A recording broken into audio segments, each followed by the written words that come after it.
Well, good morning, everybody. Here we are again for another Cars and Coffee with me, Kenny Brown. And if you're a car guy or gal that wants to get real information based off of experience, not what somebody else heard, you're in the right place because we got a lot of cool things to talk about this morning. Yeah, we got a lot of this is a really good episode this morning. So lots of cool things to talk about.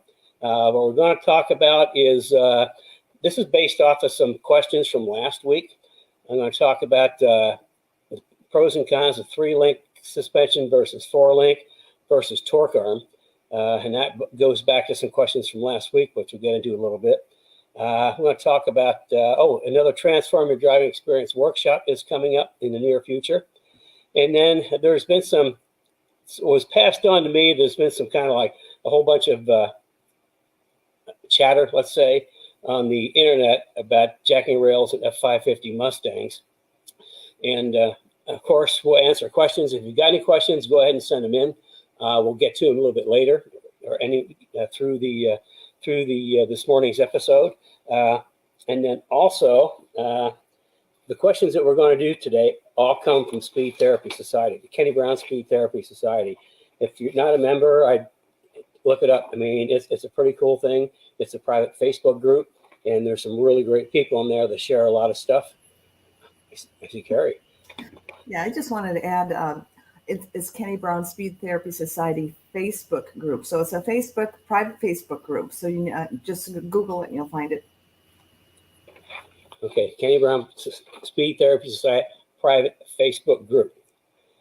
Okay, where should we start this morning? I think let's start with, we got some questions here. I think let's go to the jacking rails first. That was passed on to me. I didn't see this exactly, but supposedly there's some chatter on the internet about jacking rails on S550 Mustangs. How that Ford's somebody wanted to know if our jacking rails would support the weight of the car. Well, absolutely, they will. Because I guess there's some people are going back and forth that you shouldn't use jacking rails and you should use jacking rails. I guess Ford says you should not use jacking rails. You should jack it up on the pinch weld. Over the years, I've seen cars that have come in that people have jacked up the pinch welds and they get all bent out of shape, and all of a sudden the spot welds start to come undone. I've been using jacking rails in my Mustang since 1986, and we sell a lot of them, and it's something that you really, really need to use. Now, our jacking rails for the S550s, somebody wanted to know if they'll support the car. Trust me, they will. Our jacking rails, the 550s, are completely different than anything else in the market because we took kind of a different approach. We actually engineered the jacking rails rather than just take some tubing and slap it on. Yeah. I can tell you,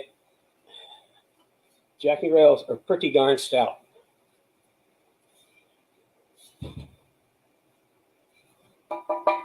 This is actually made out of 12 gauge, which is like 105 thousandths thick. And something that's pretty unique, I don't know if you can see that, is they're not square. There we go. They're not square. And the reason they're not square is because the body, there's some really handy spots front and rear. We can bolt these things too. And with the 550s, the chassis are so rigid to start with, it's not necessary to weld on there because you can just bolt these right on, which makes it easier. And they're pretty stout. What we did is where these bolt to the chassis right here, it actually has a 5-degree slant to it, so not parallel to the ground. Some of the other jacking rails we've seen, they bolt flat to that, which means that they're kind of twisted. But with this, we actually have a 5-degree tilt built into it. So after it bolts to the chassis, it's now parallel to the ground. And so it's just a little bit below the pinch weld, so that when you jack the car up, I mean, you're not going to squash the pinch weld. That's the whole idea of jacking rails, is to preserve the pinch weld. Now, on the Fox S197 and Gen 1 Mustangs, they all weld to the pinch weld, and also SN95 is a little different, but that also welds to the pinch weld. So you get a really strong place. You can jack up the car, you can put jack stands under there.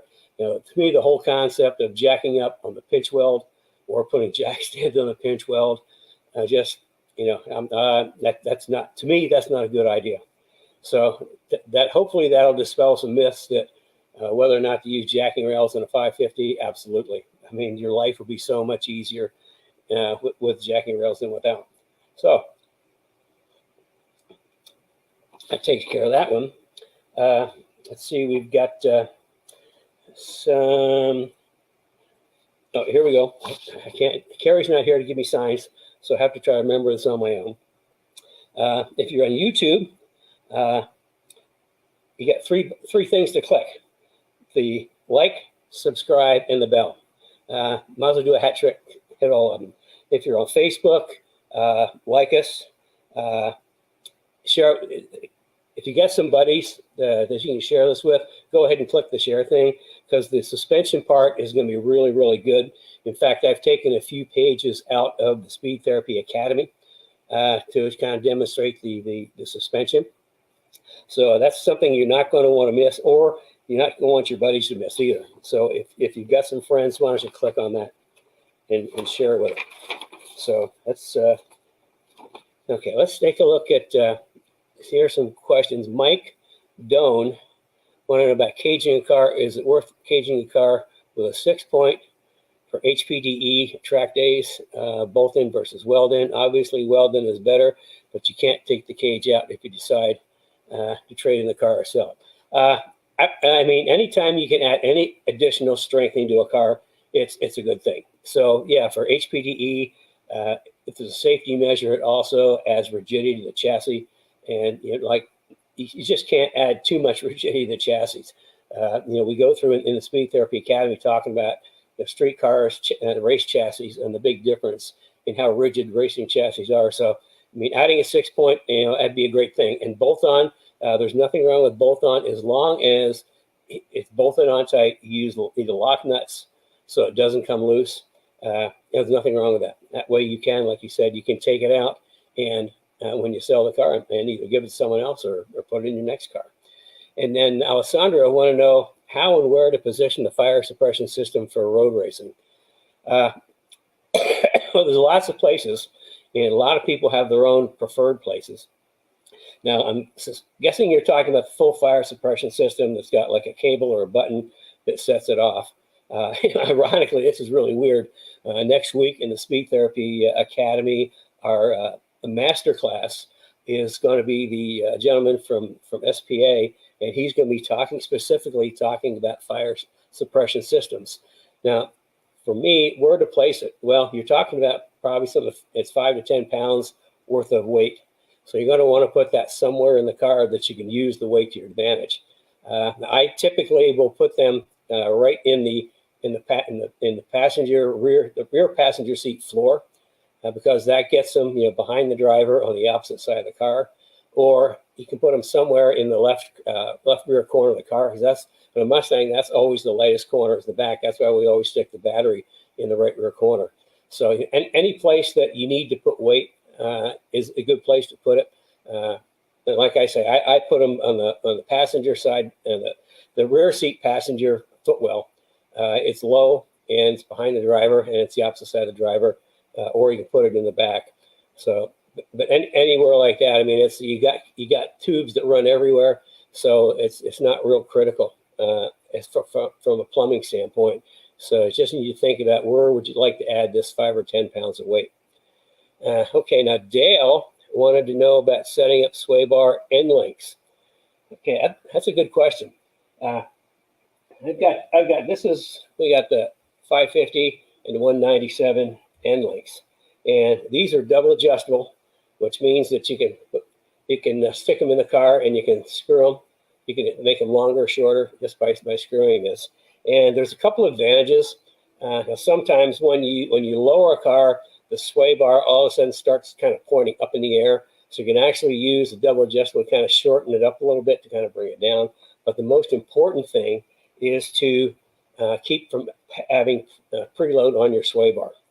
What do I mean by that is, like, if you hook one side of your sway bar up, then if you go to hook the other side up, you have to maybe bend it a little bit to get the end link in. That's going to preload, and preload is what you don't want.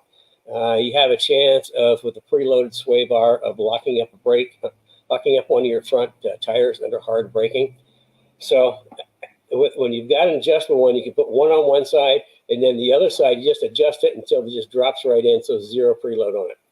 So that's kind of like the advantage of the adjustable sway bar end links. Like I say, that's for a 550, and this one's for S197. Something else that I'll give you a couple little tips. I don't know if you can see this right there, but it's got the little marks on the bar, and then also there's some marks. They're really hard to see. There's marks on the there's a little bit of hash marks on the nut. What that means, that's left-handed thread. Anytime you've got like a radius rod or something like this that's got marks on one end, that's typically your left-handed thread. And left-handed thread nuts always have like a little hash mark on the corner. So that's kind of like a little tip, so you know which ends up. And something else that I do, anything that we put together at any kind of like rod end or anything where let's screw this, and you can see that. You can see the different color. That's anti-seize. On the radius rods, all the radius rods we put together all have anti-seize, and sway bar end links all have anti-seize for a couple reasons. One, it helps with, you got dissimilar metals which have a tendency to kind of do some chemical things over time and kind of get locked up. Also, it makes it really easy to adjust. If you have to adjust it, it makes it really easy to adjust. That's something that I don't know how many other people do, but like all our lower control arms, radius rods, or all have anti-seize on the threads, and they all come pre-adjusted. And we're going to talk about that a little later on because this is suspension day. Let's see. Sway bar end links. Okay, Dylan wants to know the proper ways to mount harnesses. Okay, there's lots of different ways to mount harnesses. Now, we've got something else I pulled out of the Speed Therapy Academy. Let me pull it up here. It's something we got from Schroet, a while ago. Okay, this is from Schroet Racing, and I'm just going to kind of go through it. What we'll do is I'll have Brad put this in the Speed Therapy Society resource section, so that you can go in there and read it at your leisure because it's kind of lengthy. But I just kind of scroll through so you can kind of get an idea. This is the Schroet's recommendation. Warning. Now you can tell that lawyers wrote this because there's warnings everywhere. Okay, this talks about, there's the basic parts of the Schroet. More warnings, and they talk about the iliac crest, where you want to have the main lap belt.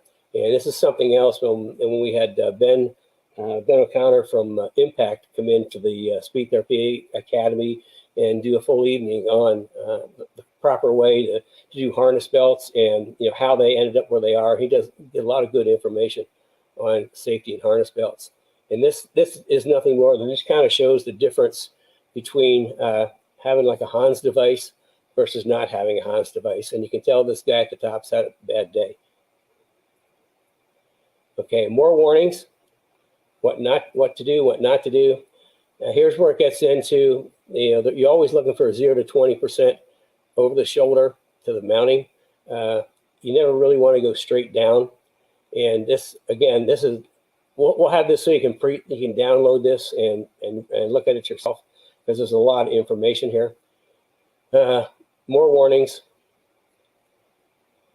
more examples of how the different angles things have to be. Another warning. More warnings. Oh, guess what? More warnings. Right, wrong. So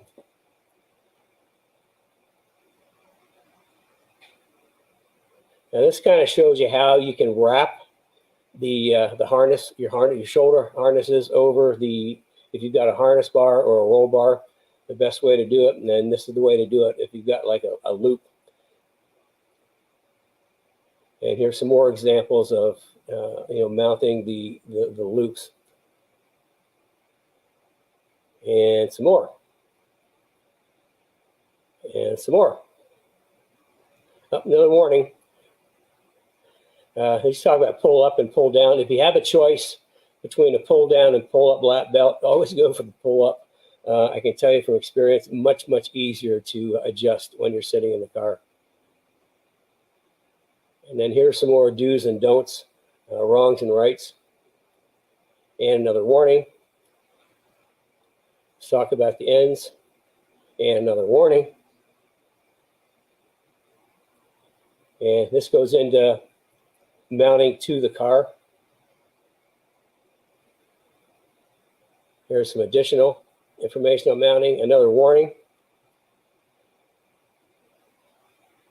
This would be like in Formula cars when we run like the sports cars, sports prototypes cars. That's what we would use to mount them against the bulkhead. And another warning. And here's all kinds of wrongs and rights. The wrong way to do things and the right way to do things. And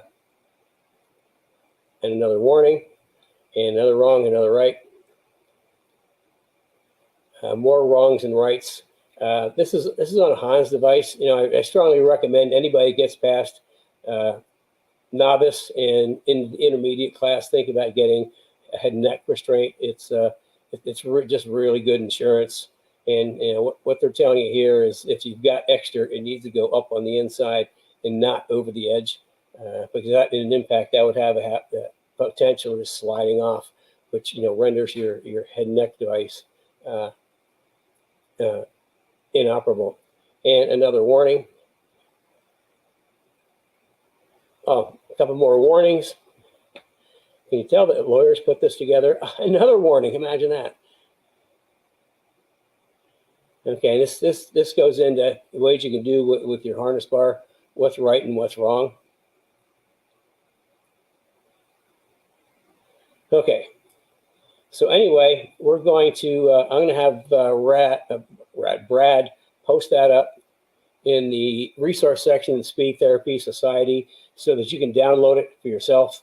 And there's a lot of information there to kind of go through it at your leisure. So here's a pop quiz. How many warning signs were there in that piece of literature? 22. I actually had to go through it. It just drove me nuts. There's so many warnings in there. I guess the lawyers are really trying to, cover their butts, but nevertheless, I mean, there's a lot of different ways that you can mount them depending on the car and the application. So that's why I pulled that up. I mean, you can just download that and read through it, and that'll give you like really good information. Okay, so let's see, harnesses. Note here, if you're just joining us, I'm Kenny Brown, this is Cars and Coffee, and I'm sharing some really good information today. I think we'll just pretty much just jump into the main tech section, which is talking about rear suspensions. Now, last week, Omar wanted to know what I like better for a racing, whether a 3-link or a 4-link rear suspension. And Maggie wanted to know the difference between a 3-link and a torque arm. Okay, well, I can tell you as far as which way I prefer 3-link or 4-link, whichever one has the best geometry. Because grip in a car, whether it's front grip or rear grip, it's all about suspension geometry, putting as much weight on the tire as you can at all times to get the maximum grip. So what I did is I actually pulled out, let's see if I can pull this up here. I pulled out a few pages from the Speed Therapy Academy. When we do in the academy, we talk about suspensions. It's 2 weeks. And we only talk about suspensions, but I spent a lot of time on suspension geometry, why it's important, and how you calculate suspension geometry and how you get the car to grip. And that's suspension geometry is one of the reasons why my suspensions handle so much better than the other suspensions that are out there, because I've been paying a lot of attention to rear and front suspension geometry since 86/87 with the Selene endurance cars that I built and engineered.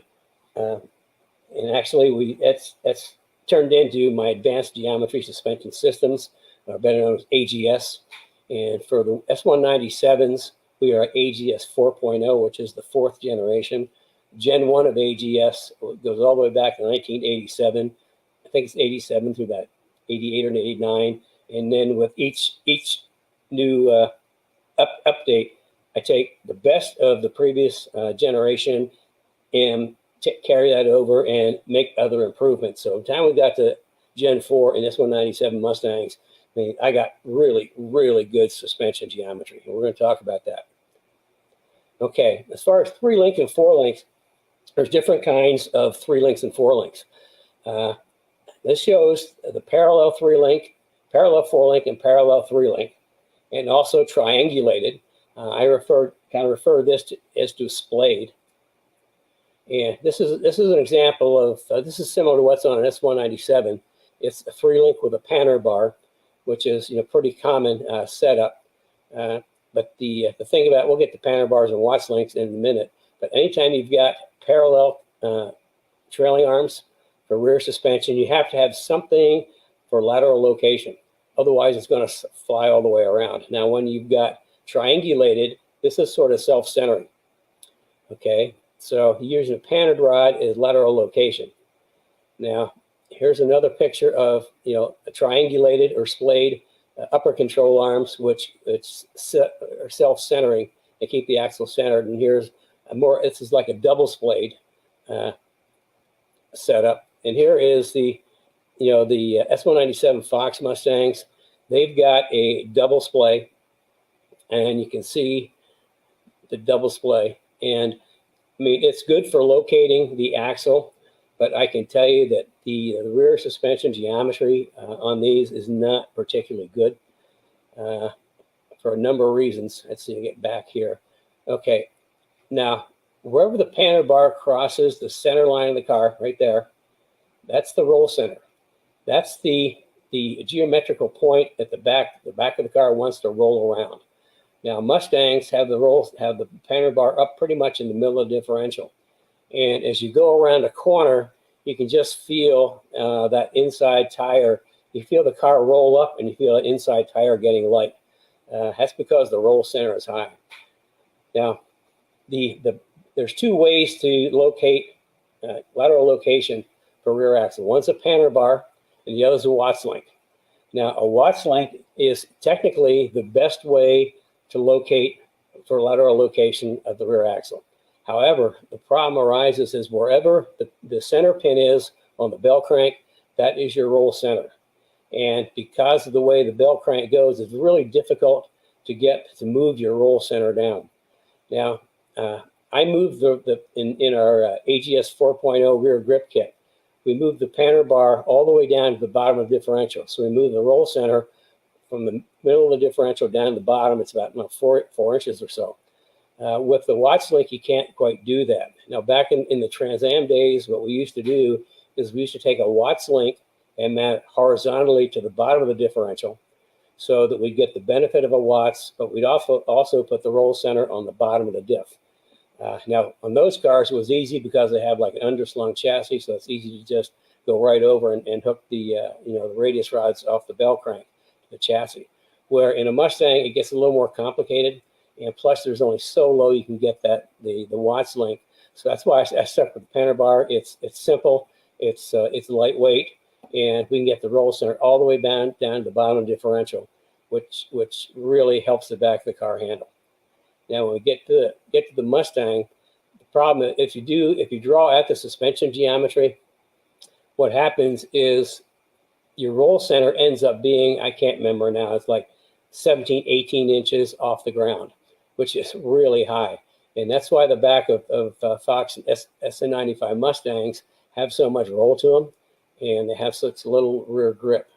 So back again, we were doing the AGS 3.0 for the SN95 Mustangs. We introduced a panner bar And the panel bar was not there for axle location because the splayed control arms locate the axle. It was there to defeat the factory roll center and introduce a new roll center at the bottom of the differential. And that worked really, really well. We haven't brought that particular product back because it was one of those real, a pain in the butt type of products. The first issue we ran into is the real estate in the back of an SN95 Fox is really tight. So packaging that in there around the exhaust systems was a problem, because everybody had a different exhaust system and everybody expected our parts to fit their exhaust system. I think we had 4 different, we used to call them Track Kit Plus, 4 different pattern setups based on different exhaust systems. And even though we'd engineer it so there's plenty of clearance around the exhaust, we still have people complain. And what they didn't realize is they either had the exhaust mounted wrong or they didn't allow enough room because the exhaust will expand. So that was the big complaint to people. They didn't understand that, okay, we build the product to fit most of them. You have to figure out how to make it work. And the other thing is people would not read the instructions, and they would not, when you're running a panel bar to defeat the roll center and introduce a new roll center, it has to be 0 preload on it, which means at ride height, you need to be able to slide one of the bolts in and out with any preload. People wouldn't read that. They'd put the panel bar on, it was up in the air, jack it down, they preload the whole thing. So you'd have the panel bar fighting against the upper control arms, the center of the axle. And so it's just one of those products we didn't bring back. At some point, I'm going to do a new rear suspension for Fox and SN95 live axles. But for right now, the big thing we're using on Fox and SN95 is IRS. And we're the only people that really understand the IRS and support it. So anyway, that's the kind of like the geometry, 3-link or 4-link. Now we get to torque arm. Torque arm is absolutely my least favorite. Without getting too deep into geometry, the instant center is controlled. You don't have any with the 3-link, like the S197 3-link was just a joy to work with because it wasn't really hard to create the geometry I wanted by moving the pickup points around. But when you've got a torque arm, you're kind of stuck. Your instant center, which has to do with anti-squat, is kind of fixed, and you can't do much with it. And the only reason these work so good, they work in forward. They're really good for forward bite, but they have some issues in braking and some other things that I'll kind of get to. Stop sharing for just a second to show you something.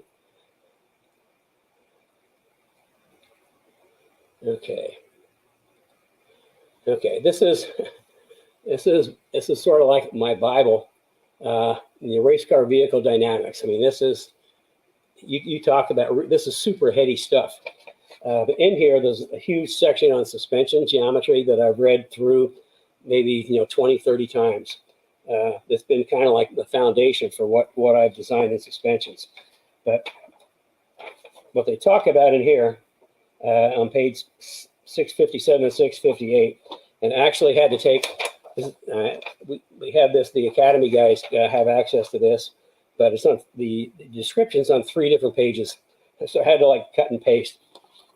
But here's what they say about a torque arm. It says, this suspension has a fixed side view swing arm that is borderline acceptable. Power hop and or brake hop can occur with this type of suspension. The amount of anti-squat obtained is limited because the height of the side view instant center can never realistically be raised even as high as the crank center line. 30% is about maximum obtainable. To assure roll understeer, the lower control arm must be angled downward at the front. That's pretty standard in the stuff that I do. This also means that the side view swing arm instant center height will be low. Okay, well, let me get back to sharing that picture again.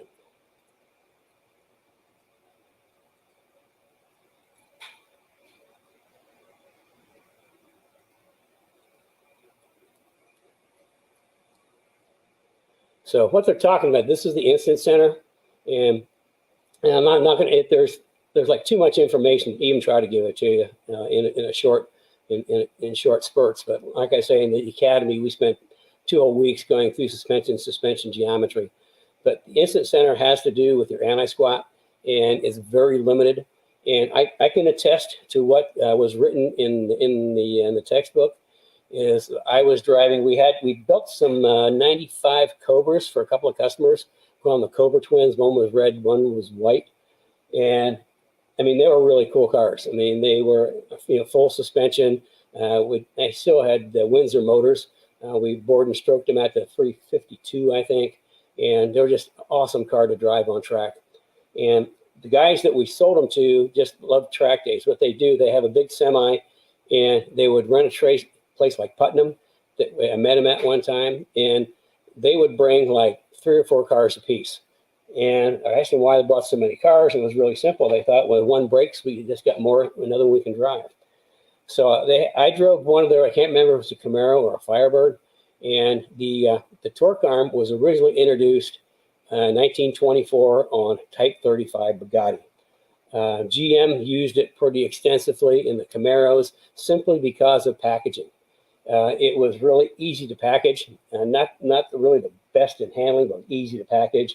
And then some, I guess, for Mustangs, somewhere on the West Coast, for like NASA racing, somebody to put a torque arm on a car, and it worked better than the standard suspension, which really doesn't work very good.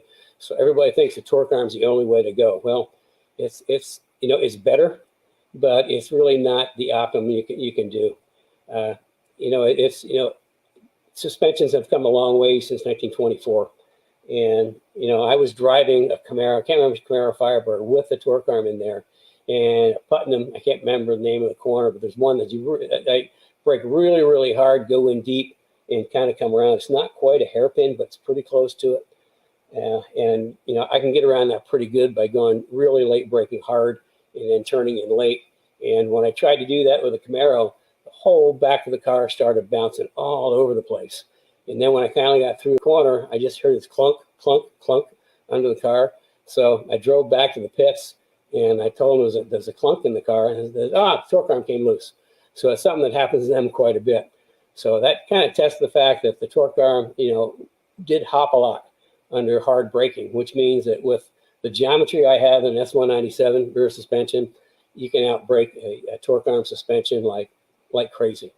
And that's the best time to pass somebody's under braking. So the other thing I don't like about torque arms is they're heavy. They're big and heavy. They add a lot of mass, unsprung weight to the rear axle. And it's like, unsprung weight is your enemy. The heavier something is, the more energy it takes to move it. So if you've already got an axle that's pretty heavy, add more weight to it, it's going to take even more energy to move it around. And here's another version that actually has a Watts link included. And it's a lot of weight and a lot of complexity that I just, I don't like.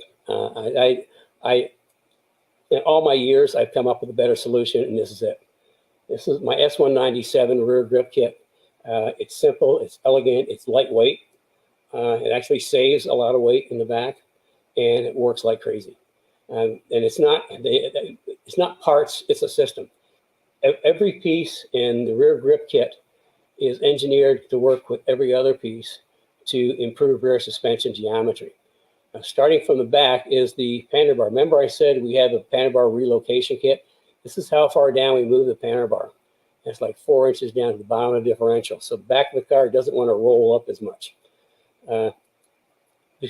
Between bringing the rear roll center down in the rear grip kit and the front roll center up in the front grip kit, it takes the angle that points down into the ground and makes the front of the car push like crazy and flattens that out so you can get to the gas sooner. And then the next part that we do is we've got axle brackets to relocate the pickup point on the axle. And this is all about anti-squat. It's interesting is like everybody has axle brackets now, and a lot of them have like multiple holes. There's only one hole in my axle brackets. And that's because, I've done the math, done the research, done the testing, and I have already engineered where I think the best instant center is for the best anti-squat for the back.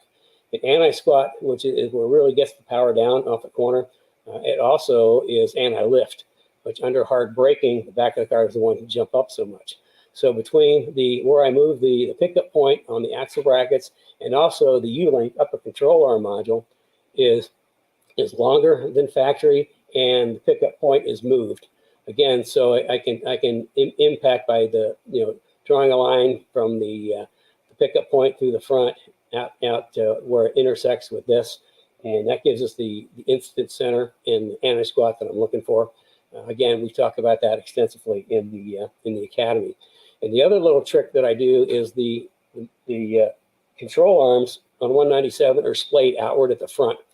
So what we do is I've got bushing. So we take and we move the front part in and the back part out. So now we've got lower control arms are parallel to the center line of the car, which all race cars have parallel control arms. And by making them parallel, if you look at a stock one, looked like down from the top in plan view, and you were to take and draw a line back where the two lower control arms intersect, it'd be well behind the car. And if you take that point and you draw a line from that point up through the roll center, the factory roll center is up high, then you got your roll axis is pointing up in the back, and that's not what we're looking for. So by making these parallel, there is no conversion of the lines, which means the conversion point is infinity. So now the roll axis is the roll center, which is the bottom of the diff, is parallel to the lower control arms, which just keeps the back of the car so nailed down. I think this is the absolute, in my view, the absolute second best rear suspension that's available for Mustangs today. Now I said second best. Why is it second best? Because this is AGS 4.0, Advanced Geometry Suspension System 4.0. This is the new, not very well known because it's kind of like been a secret, AGS 4.5. This system is patent pending right now, and it does absolutely, totally amazing things. Now it's pretty complex, so we're just building these in small lots. We'll do another. We'll be doing another, I think, webinar on this on the K-Link in the near future. But the big feature is the fact that it decouples axle roll and body roll. So it doesn't matter how much the body rolls going through a corner. The axle is decoupled, and the axle stays flat on the ground with the same amount of weight on both rear tires all the time. So the grip is just amazing. In fact, there's so much rear grip that we have to go way up in rear spring rate just to get the car balanced again. So the frontal turn. We actually run the spring rates on these cars just like we do on an IRS car, which is kind of strange. And the other thing that it does, aside from decoupling axle roll and body roll, is it lowers the roll center a lot, way lower than anybody ever thought possible in a live axle car. And only the people that have them know just how low that roll center is. But we'll do another webinar on the K-Link rear suspension system, and it is a system. Like everything I do, it's my suspensions are only three basic components: the rear grip, front grip, and springs and shocks. Because again, systems, everything has to work together to work. So this is the newest. If you're interested, you can set up a 15-minute consult. We can talk about it. But this is more for advanced type people.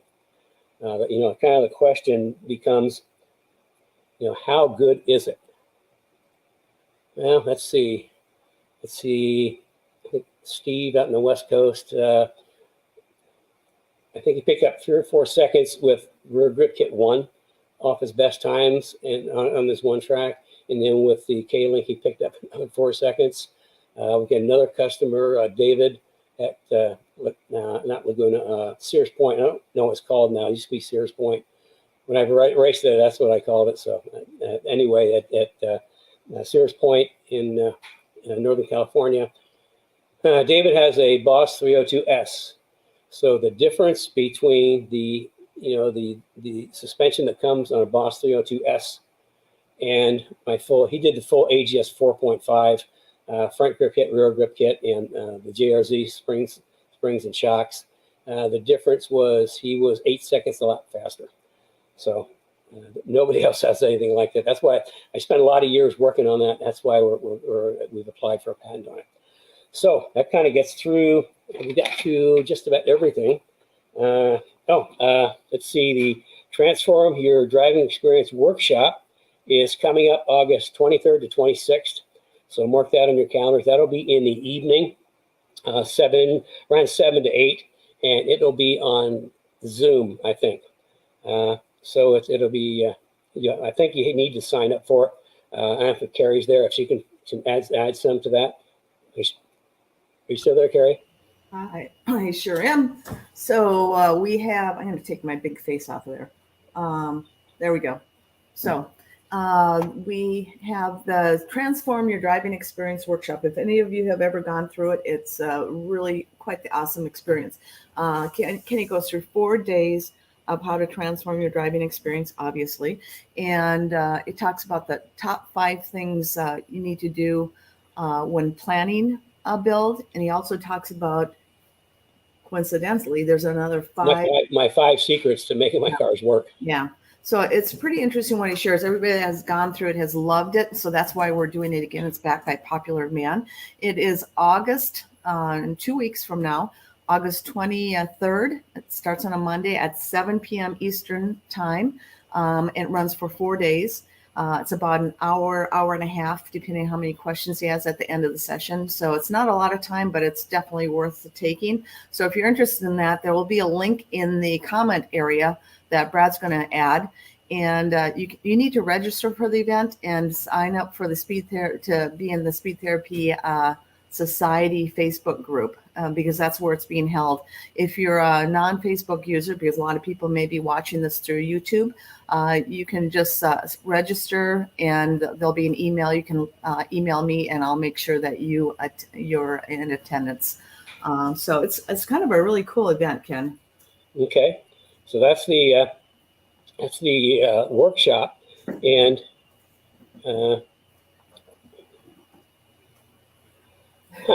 well, I'm reading my notes, and my notes aren't quite the same as I remember them. Also, we're going to do. I keep mentioning Speed Therapy Academy, which if you really want to learn this stuff, if you want to be able to go to track and know how to just do everything, how to set your car up, how to adjust your car, how to drive your car. The Academy is a 15 week course, something like that, and I go through the whole car. Everything, how everything works. Spend a lot of time on suspension and suspension geometry, because that's what really makes my cars go. We spend like a couple weeks on aerodynamics, how aero works around the car, and once you kind of get the general idea, and all of a sudden it makes sense, and you can do your own aero work. And then like we're just wrapping up this academy, and we're going through a whole bunch of troubleshooting and adjustments on tracks and how to make things work. And then I think we've got the fire suppression master class coming up. We actually have a whole bunch of master classes in there. We did safety, we did cooling, we did plumbing. What else? We driving. There's some other ones. There's so many I can't remember. How about that? Yeah. So anyway, that's coming up. Look at your screen. Look at your screen. That's coming up September 14th. So I guess also there's some early bird specials on that. So anybody who's ever taken the academy can attest to the fact that it's well worth the time and investment. It really will educate you in a way that you won't find out this stuff anywhere else. In fact, what I talk about on Saturday mornings even, you won't find anyplace else. There's a lot of misinformation. I tell people the worst place to get information is the internet and the paddock, or the guy down the street who thinks he knows everything. So, but I try to, I don't know everything, but I've been doing this for a very long time. 50 years building really great cars, and I spent a lot of my time in professional motorsports. So, what I share is from my experience, not from something I heard or something I read in the book. But except stuff that I read in my textbook, let's call it. I read a lot of stuff in there, and that's like the real stuff. That's legit. So I think, did I run out of everything to say? Yes, you did, but I haven't ran out of things to say. So just in summary, we have 2 events coming up. One is a Transform Your Driving Experience. It's a 4-day workshop. I see a error there in the banner. 4-day workshop, and that starts August 23rd. It's a free workshop. It's online. You just need to make sure you register for it. It should be a pretty full session. And then we have the Speed Therapy Academy fall session coming up, and that is September 14th. And if you've considered in the past, I recommend signing up early. I think this is going to be a really full session for us. There's a lot of people that couldn't do it this summer that are wanting to do it in the fall. So make sure you sign up early for that. Next week, I'll be telling you about some of the specials, early bird specials on the Speed Therapy Academy. Okay, cool. Well, I guess we can move on to, do we have any questions today? We sure do. Let me get to them. And just scrolling through here. The first question is from Facebook user. I'm not sure who that is. He didn't sign in through StreamYard. So it says, thank you. What about the nozzles for the fire suppression? I've heard 2. I'll put it up to you, community. I've heard 2 in the engine bay, 1 to the driver, 1 in the rear. I have a fuel surge tank with a firewall. Okay, if you've got, depends on how big your system is. I mean, if you've got just a small system, you got to be pretty prudent on where you put them. You know, I would always go for a bigger system because I think 2 in the engine bay, 1 in the driver, 1 in the rear. There's nothing wrong with that. I mean, you need to think about where's the most probable place a fire is going to happen. It's either going to be in the engine or under the back of the car where the fuel cell is or fuel tank. And the other thing is you want to be sure that you keep fire away from the driver. So if you've got a big enough system, yeah, I don't see any problem with that. I mean, you can just think to yourself, where do I want to keep the fire down? Maybe you want to do 2 for the driver, 1 for the front, 1 for the back. It just depends how big of a system you've got and how many nozzles it'll support. The bigger, this is one case that the bigger is better, and it's worth the sacrifice in weight to get a better system there. I'll tell you what, this week we're doing a master class with SPA, and I'll come back next week and report if he has anything to say that's different. So how about that? Okay. So here's the next question. Is it true that the S550 added 35 pounds of extra steel to reinforce the roof and the door? If yes, would a roll cage be enough for HPDE? I don't know the answer to that. I know that the 550 is an extremely rigid platform. They had to because of the double lower McPherson in the front and also the IRS in the back. It really had to step up their game and make the chassis super stiff. As far as the roof and the door, there's always extra weight in the door because there's a heavy bar right in the door for side intrusion, and the roof has to pass safety standards for rollover protection. But would a roll cage be enough for HPD? Sure. HPD. I mean, there's rarely any huge crashes. As soon as I say that, there's going to be a big one. But no, I think a roll bar. In fact, for our track day cars, all the way up through advanced for 550s, we got a 4-point roll bar that we bolt into them that works really good. And the rest of the chassis is so rigid that, if you got a 197 or a 550, we've got a 4-point roll bar that bolts in. In fact, we're installing another one this week. So the answer is yes. Okay. Before we get on to the next question, guess who's in the house? Ben O'Connor. You were just talking about him. Good thing you didn't say anything bad about him, huh? Yeah, good thing. Ben is from Impact Safety, and he does a master class on safety on seatbelts. How they work. The best place to put it. Why seatbelts or harnesses are designed the way they are. So it's kind of like every time he's on.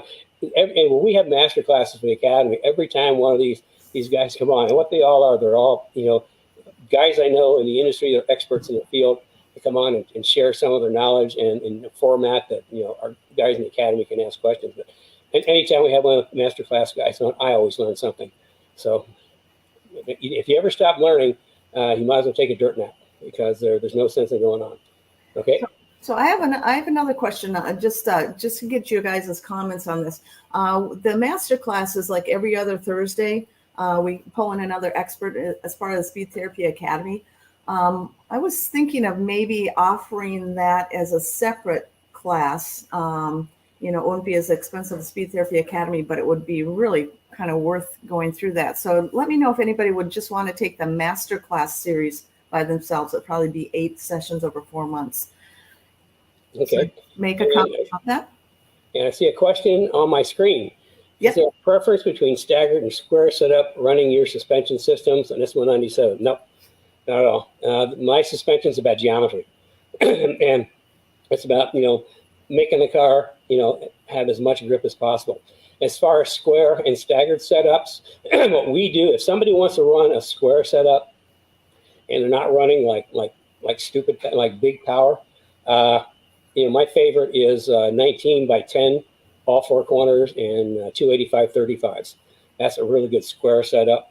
Our staggered setup for like Coyote cars or GT 350s or GT 500s is 19 by 10 front with either a 285 or a 295, depending on the specific car, and then a 305 on the back.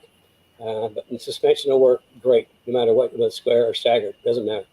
I mean, it's what the suspension is doing is it's giving you the biggest opportunity to put the most grip into the car, and if you add more tires, then you can get more grip. Okay.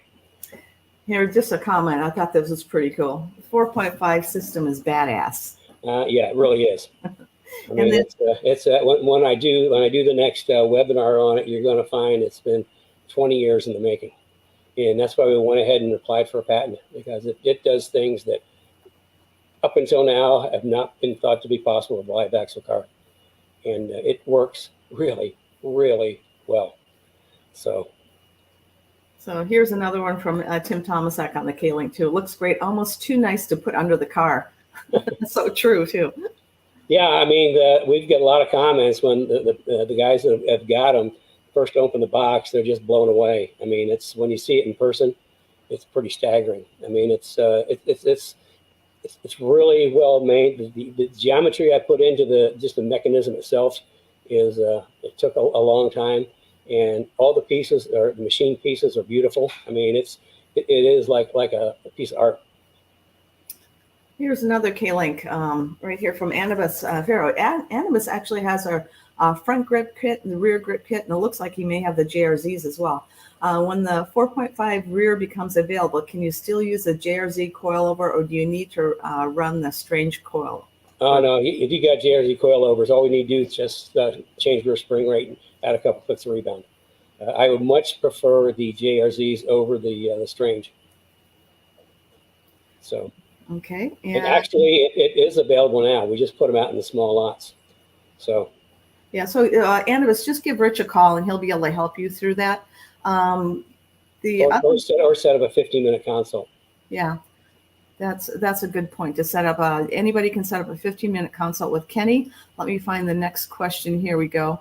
Also, I just want to let you know, since we're on the K-Link, that you don't know this yet, Ken, but the K-Link Livenar is scheduled for the 3rd Wednesday of September. I don't have the date in front of me, but we'll be letting you know a little bit about that. We want to get through this Transform Your Driving Experience workshop first. Here we go. Dylan. Wait a second. Have you guys ever noticed that I learn about things that are coming up the same time you do? That way you can't say no. Yeah, okay. Okay. Dylan, what's your thoughts on upgrading to a solid steering shaft like the ones Maximum Motorsports offers? Okay, I'm not sure exactly what it is that you're talking about, but so let's just say you're looking at a solid steering shaft from, let's say, the steering rack up to the cabin. If it's a street car, I would kind of stay away from that. And the reason being is that your steering shaft on a street car is built, has some safety devices that's built into collapse. so that under a frontal impact, the steering shaft collapses and it doesn't like push straight up and push the steering wheel into your chest. Even in some race cars will actually have like something in the middle that'll actually collapse under front impact. So if it's a real race car, that's kind of like a different story. Then typically you'd want to run a solid shaft. But in a street car, I think I'd stick with the factory just from the safety factor, because that's why they put the collapsible feature in steering shafts, is so that under frontal impact, it doesn't just push the whole thing right into your chest. And that's kind of a gruesome thought, but okay. Okay. Here's a really good comment from Ben O'Connor. This is a quote from Hal. "We reserve the right to learn." Hal Bear. Yeah, no, that's a good point. Yeah, we met Ben decades ago when he was working for Bear Brakes, and then he moved over to Impact, and we stay in touch, and we use Bear Brakes and we use Impact safety stuff. So. Okay, so if anybody has any other questions, this is the time to add them. This is the last call for questions. Let me see if I've missed anything. If I've missed anything, quick type in and let me know. Let's see. Oh, here's an interesting one. This is just more adulation, but it's so true. So here we go. Kenny's right. "The Academy makes my track days better. My tire pressures, the car's handling, camber issues, all improved." That's a pretty big statement. So, well, thank you for that. That's the whole idea. Is the Academy is to give you guys real information based off of my experience. Because, like I say, the worst place to get information about your car is in the paddock. Because this guy down there is going to say, "Oh, I'll do this," and another guy says, "Oh, I'll do that." They have no idea what they're talking about. I mean, they're operating off this much information, and they don't know what's in your car, how your car works. So the whole idea is to give you a real education on everything, how everything works and how you put it together, and then how to set up and adjust. We even talk about, in fact, behind me, that was from last week. We even talk about how to set your paddock up, your pit up in the paddock when you go to a track day. So it's a pretty comprehensive program. And like I say, the end is when we get to all the adjustments and setup and everything. But I do that at the end because I want to get through everything else first. We look at not only shock absorbers, but the different kinds, how they work. We sort of dissect them, so to speak. And then again, a lot of suspension stuff, a lot of geometry stuff, a lot of aero stuff, safety, plumbing, cooling, and it goes on and on and on. So. Okay, here we go. Oh, Kobe, you're killing me. And you're so right. When will you have hats and shirts available? I need to commit to this. It's on my list. It's been on the list since we started Cars and Coffee. So Ken, you can harass me on this. Kobe, I do. I know. Kobe, let me get back to you next weekend, and I'll try to come up with a firm date, because I think about that every week. Hats. Yeah, I can truthfully say she's been talking about it for about a year. Mm-hmm. Yeah, we've got. I mean, there's not a lot of us, and we've got a lot going on. Between the Saturdays and my classes and everything, and of course Carrie's kind of been out for a little bit, so that makes it even worse. Okay, here we have another question. Roy Merrick. Rory, yeah, sorry about that, Rory. I really butchered your name. Is there different center sections available for the Fox IRS, and is cast better than aluminum? No, I mean, you basically got your choice of the, aluminum is the best, is lighter, and I would just automatically go with aluminum. I think the cast ones were in like maybe the T-Birds and the Mark 7 or 8s, whatever they are. But the aluminum in a center section is the best with the torsion in it. And we always put torsions in the IRS cars because it works wonderfully. So yeah, if you're going to do an IRS and a Fox, aluminum, all the way aluminum. Also, I might point out that are we supposed to do an IRS workshop coming up here too pretty soon? Yeah, too? We have so many workshops, so little time. Yeah. Okay. So just going forward, every third Wednesday of the month, we're going to be having a workshop going forward. So. Okay. when we do our because we're the only guys that really understand and know how to make IRS work in Mustangs, is because back in the 70s I was working on IRS cars, and to me it was no big deal. I knew how to make them work. I had like 4 upgrades to the IRS package. One, the first is the forward torque brace, aluminum diff bushings, a rear steer kit, help take out some of the roll steer in the car. And then the second upgrade is the tubular lower control arms with coilover shocks. The third is the tubular upper control arms, which weigh less than half the factory. And then the fourth one is we actually take and make a complete geometry change on the carrier. We cut all the pickup points off and they're put back on to optimize the geometry as best can be optimized within the architecture. But as part of that package, we actually cut off, there's a great big huge clunky mount that goes in the back that we actually cut that off, and we put a bracket so that it bolts directly to the frame rail. So it takes a great big chunk of metal out. You can get wider tires on there, but it also, if the carrier in the back is bolted solid to the frame rail, I mean, it's not moving anywhere. But we just recently have made an update to that bracket. We put a couple extra holes so that it will bolt on to most Fox bodies. I'm not going to say all, because there's like from 79 to 93, you get before 86, and there's, some of the Fox bodies are kind of strange, but it should bolt on to most of them to the existing holes for the quad shock. So. Okay, here we go. We have another question. And here we go. Having your rear grip kit installed without your front kit yet, any recommendation setting for the front? The settings would be the same. It's just with the front grip kit, the car's just going to, when you turn the wheel, it's going to turn. But it's the same. We've got the alignment settings should be in the resource section of the Speed Therapy Society. But basically, it's pretty simple. For the street, we're looking about negative 0.125 camber. Caster, maximum caster, as much caster as it'll take. And then toe 16th, or toe out, which is minus 0.25 to minus 0.3. Be the same. Now, when you get on track, it'll take, you got to be running at least 2.5 degrees of camber. I don't like running more 3 degrees camber because you're not putting enough tire on the ground.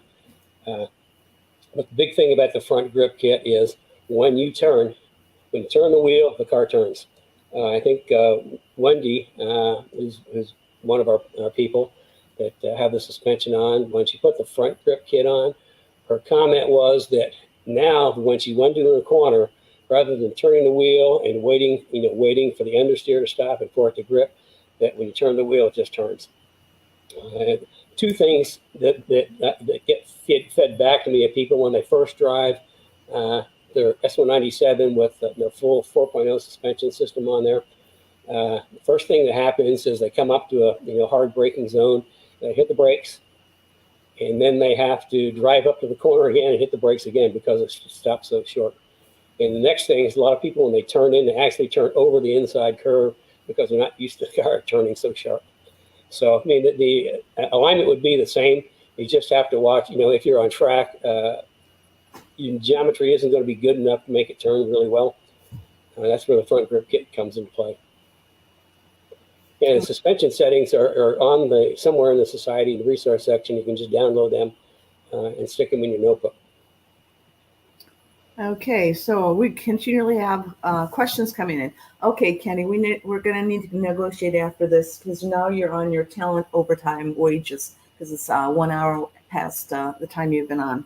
So anyway, here's your next question. A2D Racing. I have an IRS frame on the way from you. I have yet to see a drag racer apply your modded IRS chassis, so fingers crossed on the geometry changes and extra anti-squat helps launching my IRS 03 Cobra. Yeah, it should. The thing about the drag racing and road racing is, as far as the anti-squat, the principles, in geometry that I use to engineer a car to get grip and get off a corner, basically would transfer over to the drag strip. It's going to make more grip. And then, of course, you've got to have a really good set of springs and shocks. That's one of the problems is not having enough spring or shock in the back, especially shock to control the rear axle. But with the urethane, with the upper and lower control arms and urethane bushings, the front solid mount on the diff forward, torque brace and aluminum diff bushings, and the geometry, you should have a noticeable improvement on forward bite. Even though IRS cars are not really good for drag racing, because it's a limit to how much anti-squat you can actually put into them realistically. But it will be better than factory. I'll put it that way. Okay. Okay, here is our last question of the day, and I think it is a stumper. You ready? Yep. Ben O'Connor, how much camber should I run on my pit trailer? Well, it depends on if you're doing track days or road racing with your pit trailer. Because you're going to want more if you're racing, and less if you're just kind of running around the pits. You really don't need much camber. So. Okay, so that's it for today. I just wanted to add one more thing, and then we're done. We won't drag this out any longer. But if you're enjoying the Cars and Coffee and there's something you want to go back and reference, just realize that on YouTube, we have all the episodes listed on there, so you can replay the whole episode. And Brad is actually breaking down snippets of each one of Kenny's segments. So you should be able to go there, and if you're looking for something on brakes, there'll be a break section. You can maybe find what Kenny was referencing. So I'll be a little shorter, maybe 3 to 5 minutes. So enjoy that. We have one more comment here. Let's see. Nope, it's just the YouTube channel. Okay, we're done. Okay, cool. And that's actually Kenny Brown Performance TV on YouTube. There's tons of content there.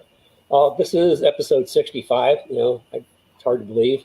But all 65 episodes are there, along with a whole bunch of other tech things. So it's a genuine resource. Certainly go there and have a look around. Share it with your friends. Because the more the merrier. The more people we have getting on board, the more educated people we have out there, and the less disinformation that's out there. So listen, I enjoyed being here today. I hope you learned something. If you want to learn more, we've got the the workshop coming up. And if you want to even learn more than that, we've got another academy coming up. So thank everybody for being here. Again, I hope you enjoyed it and you learned something, because that's the whole idea.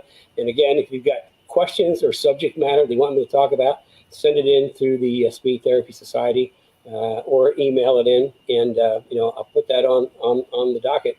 And because I talk about what you guys want to learn about, just like today, when Omar and Maggie want to know about suspensions. You got just a little bit of taste of suspensions, but I hope you learned something. Okay, have a good week and weekend. The Academy guys, I'll see you Tuesday night. Everybody else, I'll see you this weekend. Good night, or good day.